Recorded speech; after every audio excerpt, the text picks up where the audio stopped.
Hello guys, welcome to my channel. तो आज की video Flower of Evil drama explanation series की part 3 video होने वाली है। तो अगर आपने इस ड्रामा एक्सप्लेनेशन सीरीज की मेरी पिछली पार्ट्स नहीं देखी तो मैं आपको रेकमेंड करूंगी कि ये वीडियो देखने से पहले आप वो वीडियोस देख लें। इस ड्रामा एक्सप्लेनेशन सीरीज की पिछले सारे ही पार्ट्स की लिंक आपको इस वीडियो के डिस्क्रिप्शन में मिल जाएंगी। आप वहाँ से उन वीडियो को देख सकते हो। तो विदाउट एनी डिले चलो आज की वीडियो स्टार्ट करते हैं। तो पिछले एपिसोड में हमने देखा था कि कोई सुनकिल को मार देता है और फिर सीन चेंज होती है और ब्लैक रेनकोट पहने हुए ही संग घर में आता है और उसको देख के जियून पूछती है कि वो आधी रात को कहाँ गया था, जिसके जवाब में हीसंग बताता है कि वो बाहर फ्रेश होने गया था। यहाँ से सीन चेंज होती है और हीसंग बेसमेंट में जाके मोजिन से पूछता है कि उसने 2011 में एक आर्टिकल लिखा था जहाँ उसने लिखा था कि आर्टिकल के मेन कैरेक्टर ने किसी को मर्डर करने में हेल्प किया था, लेकिन अब वो एक रिपोर्टर बनना चाहता है। तो क्या होगा अगर रिपोर्टर बनने के बाद किसी को मेन कैरेक्टर के पास्ट के बारे में पता चल गया तो।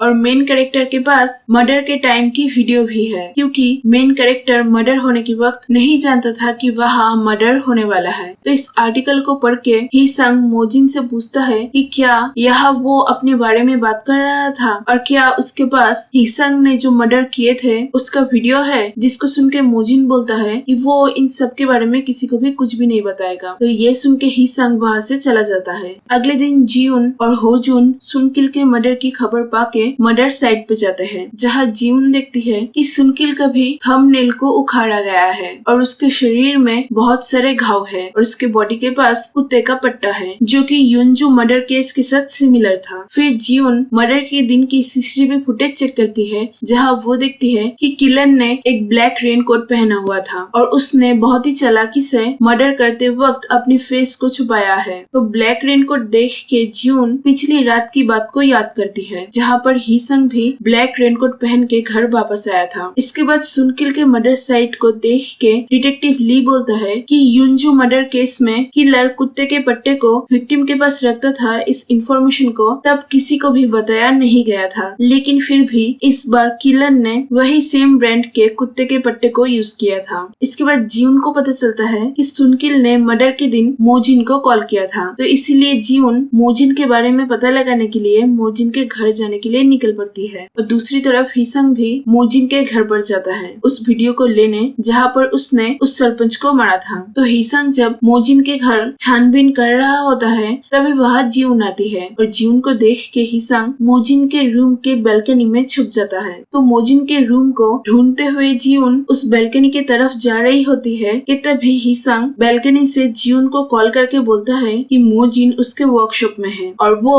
हीसंग को जियून के बारे में पूछ रहा है। इसीलिए हीसंग मोजिन को जियून से मिलने पुलिस स्टेशन भेजने वाला है। तो ये सुन के जियून वहाँ से पुलिस स्टेशन में जाने के लिए निकल पड़ती है और हीसंग भी पुलिस से खुद को छुपा के मोजिन के घर से अपने घर में जाने के लिए निकल पड़ता है। तो पुलिस स्टेशन जाते हुए रास्ते में जियून को याद आता है कि हीसंग ने बोला था कि उसका तबीयत खराब है, इसलिए वो हीसंग को देखने के लिए पुलिस स्टेशन जाने के बगैर अपने घर जाने का सोचती है और इसीलिए तभी जियून अपने घर के लिए रवाना होती है। तो वो जब घर पहुंचती है तब देखती है कि हीसंग और मोजिन दोनों ही घायल हालत में हैं, जिसको देख के वो हीसंग से पूछती है कि क्या उन दोनों के बीच कुछ हुआ है। तो हीसंग सिचुएशन को संभालने के लिए बोलता है कि उन दोनों के बीच एक बात के लिए नोकझोंक हो गई है और उसी नोकझोंक के दौरान उन दोनों को चोट लगी है। तो ये सुन के जियून मोजिन को उसके साथ पुलिस स्टेशन ले जाती है और यहाँ फ्लैशबैक की एक सीन में हम देखते हैं कि हीसंग मोजिन को बोलता है कि वो उसे छोड़ने वाला है क्योंकि पुलिस उसे ढूंढ रही है। तो ये सुन के मोजिन हंसने लगता है और ये बोलता है कि अगर हीसंग ने मोजिन से उसके करतूतों के लिए माफी नहीं मांगा तो मोजिन पुलिस को हीसंग के बारे में बता देगा। ये सुन के हीसंग बोलता है कि उसके पास भी मोजिन के लिए कुछ है। यहाँ फ्लैशबैक की एक सीन में हम देखते हैं कि हीसंग को मोजिन के घर में उसके एक लैपटॉप में एक वीडियो मिला था। वो वीडियो 2002 में लिया गया था, जहाँ पर हेसु, हीसंग और मोजिन हेसु के घर के आर्ट स्टूडियो में थे, जो कि हेसु के पापा ने हेसु के लिए बनाया था। तो हेसु और हीसंग मोजिन को उस आर्ट स्टूडियो से बाहर जाने बोलते हैं, लेकिन मोजिन उस आर्ट स्टूडियो के नीचे बेसमेंट में जाता है, जहाँ मोजिन कुछ ऐसा देखता है जिससे वो शॉक्ड हो जाता है। तो मोजिन वहाँ ऐसा क्या देखता है इसके बारे में हमें आगे पता चलेगा। तो इस वीडियो के बारे में बता के हीसंग मोजिन को बोलता है कि अगर वो वीडियो पब्लिक ने देख लिया तो मोजिन की पूरी ही लाइफ बर्बाद हो जाएगी। ये बोल के हिसंग मोजिन को बोलता है कि अगर उस दिन मोजिन ने कुछ और डिसीजन लिया होता तो शायद वो सीरियल मर्डर्स को रोक सकता था। ये बोल के हिसंग मोजिन को उसके कहने मुताबिक काम करने बोलता है। तो इसीलिए मोजिन हिसंग के कहने पर जियोन को कुछ भी नहीं बताता कि हिसंग ने उसे बंद करके रखा था। आगे सुनकिल के मर्डर साइट के आसपास की सीसीटीवी फुटेज को चेक करते हुए जेसेब को पता चलता है कि सुनकिल के मर्डर के बाद कोई एक आदमी ने उस मर्डर साइट के पास से एक टैक्सी बुकिंग किया था। तो ये देख के जेसेब उस टैक्सी ड्राइवर को पुलिस स्टेशन में बुलाता है। फिर जियोन मोजिन को पुलिस स्टेशन में ले आके बताती है कि सुनकिल मर गया है और मोजिन को वो वॉइस मेल भी सुनाती है जहाँ सुनकिल मरने से पहले मोजिन को ह्योनसो के बारे में बता रहा था। तो ये सब सुना के जियोन मोजिन से पूछती है कि वो कैसे ह्योनसो को पहचानता है। तो मोजिन बताता है कि ह्योनसो योनजू सीरियल मर्डर केस के किलर दुमिंग सेक का बेटा है और ह्योनसो मिंग सेक और उसकी बहन हेसो पहले मोजिन के गांव में ही रहते थे, लेकिन मिंग सेक के मरने के बाद अगले महीने उसके गांव के सरपंच की मौत हो जाती है। तो लोगों को लगता है कि ह्योनसो ने ही वो खून किया है, इसलिए ह्योनसो उसके गांव को छोड़ देता है। इसका मतलब हेसो ह्योनसो यानी कि हिसंग का बहन है और मिंग सेक हिसंग के असली पापा है। तो हमने जो फर्स्ट एपिसोड में हिसंग के पेरेंट्स को देखा था वो लोग असल में कौन है इसके बारे में हमें आगे पता चलेगा। तो ह्योनसो के बारे में जान के जियोन मोजिन से पूछती है कि सुनकिल कैसे ह्योनसो से रिलेटेड था। तो मोजिन उसे बताता है कि सुनकिल ने मोजिन के ह्योनसो और मिंगसेक के बारे में लिखी हुई एक आर्टिकल को देख के मोजिन को ह्योनसो के बारे में बताने के लिए कॉल किया था। ये बता के मोजिन बोलता है कि सुनकिल के बारे में वो और कुछ भी नहीं जानता।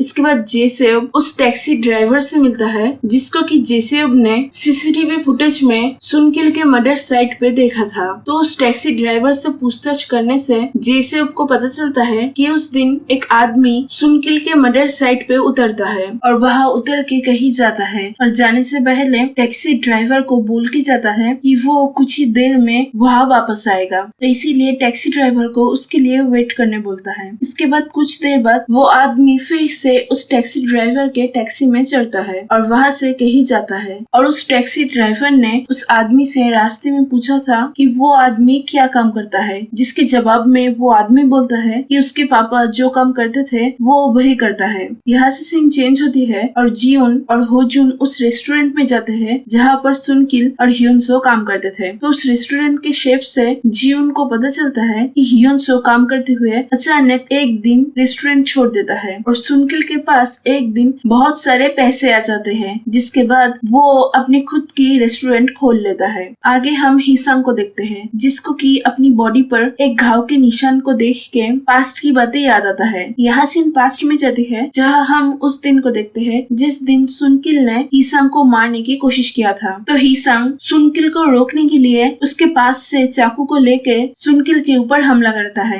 तभी हिसंग उसके सामने उसके मरे हुए पापा यानी कि मिंगसेक को देखता है जो कि हिसंग को सुनकिल को मार डालने बोलता है। तो उसके पापा को देख के हिसंग डर के वहाँ से भाग जाता है। तभी भागते हुए हिसंग को एक गाड़ी आके टक्कर मार देती है। यह सीन प्रेजेंट में आती है और हिसंग के घर में मोजिन आता है। तो मोजिन को पता चल गया था कि जिस टाइम पर सुनकिल का मर्डर हुआ था उस टाइम पे हिसंग मोजिन के साथ बेसमेंट में था, क्योंकि उसने तब उस बेसमेंट के अंदर की घड़ी में टाइम देखा था। तो ये जान के मोजिन समझ जाता है कि हिसंग ने सुनकिल को नहीं मारा था। तो मोजिन हिसंग को इसके बारे में बोलता है और ये भी बोलता है कि पुलिस को लगता है कि सुनकिल का मर्डर ह्योनसो यानी कि हिसंग ने किया है। तो ये जान के हिसंग बोलता है कि उसने सुनकिल को नहीं मारा। तो मोजिन बोलता है कि शायद कोई और है जो कि ह्योनसो के बारे में जानता है और उसने ही सुनकिल को मारा है और सुनकिल को मार के पुलिस को ये शो कर रहा है कि ह्योनसो ने ये खून किया है, ताकि ह्योनसो का नाम फिर से लाइमलाइट पे आए, जिससे पुलिस ह्योनसो के बारे में छानबीन कर पाए।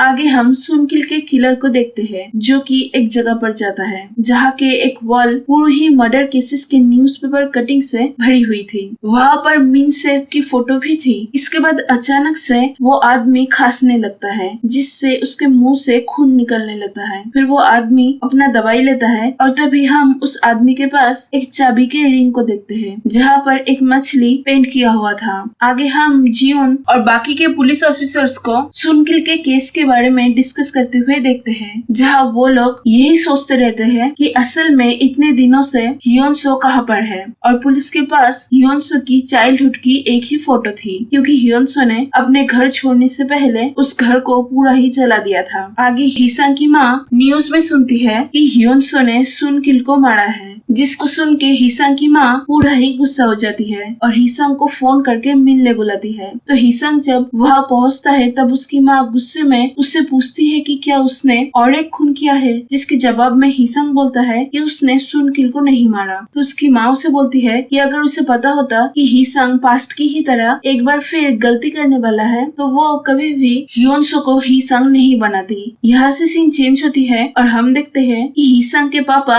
अपने घर के एक सीक्रेट रूम में जाते हैं जहाँ पर एक पेशेंट था, और उस पेशेंट को देख के हिसंग के पापा उसे हिसंग कह के पुकारते हैं। यहाँ फ्लैशबैक के एक सीन में हम देखते हैं कि 15 साल पहले जिस दिन सुनकिल ने हिसंग को मारने की कोशिश किया था, उस दिन जंगल से लौटने के वक्त एक गाड़ी आके हिसंग को टक्कर मारती है। इसके बाद उसको हॉस्पिटल ले जाया जाता है और उसके ठीक होने के बाद से वो अपना नाम चेंज करके हिसंग कर लेता है और असली हिसंग की तरह अपना लाइफ स्पेंड करने लगता है। और यहाँ ये थी आज की वीडियो। मिलते हैं अगले वीडियो में। तो अगर आपको ये वीडियो अच्छी लगी हो तो प्लीज इस वीडियो को लाइक कर देना और मुझे कमेंट करके बताना। Thank you for watching. God bless you all.